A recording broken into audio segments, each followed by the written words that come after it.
The first thing is unity. A civil resistance movement must unify the widest possible spectrum of society, young, old, all ethnic groups, all religious groups, all economic strata, around a limited set of achievable goals, and designate, for the moment, a leadership that has legitimacy to mobilize all these groups in service of those goals. So, unity. The second thing that's required is planning. There has to be the capacity for that leadership to look objectively at what its capabilities are, who it can mobilize, what tactics are at its disposal, how to sequence those tactics in a way that has the biggest negative impact on the opponent, where the cost is greatest to the opponent than it is to yourselves. That planning needs to go on at both an offensive and defensive level. A defensive level means that there's some things that you should anticipate are going to happen to you. For example, you might have repression that might end up killing some of the leadership. There needs to be planning for redundancy of leadership. And then there's offensive things that can be done, which are all the tactics of nonviolent resistance that are strikes and boycotts and mass protests. And then so you have unity and you have the capacity to continuous planning.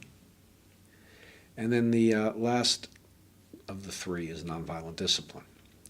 Now, nonviolent discipline is the reason I use the term discipline is to emphasize it's a strategic choice, not a moral one. Because civil resistance can't succeed unless you induce loyalty shifts and ultimately defections from the other side that basically weaken the other side's power base. And the two problems with injecting violent tactics into a civil resistance movement. The first is once for sure the violent tactics will be responded to with the party that has the monopoly or the predominance of armed power.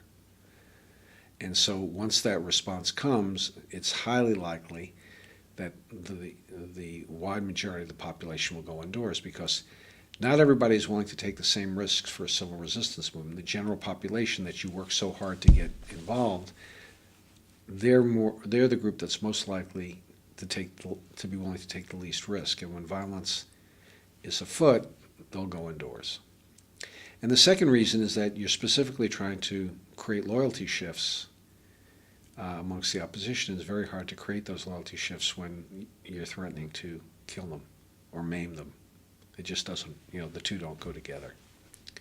So unity, planning, and nonviolent discipline are the ingredients that are sort of the necessary conditions for a successful civil resistance movement. And I think expressed this way, they transcend all cultures and all time.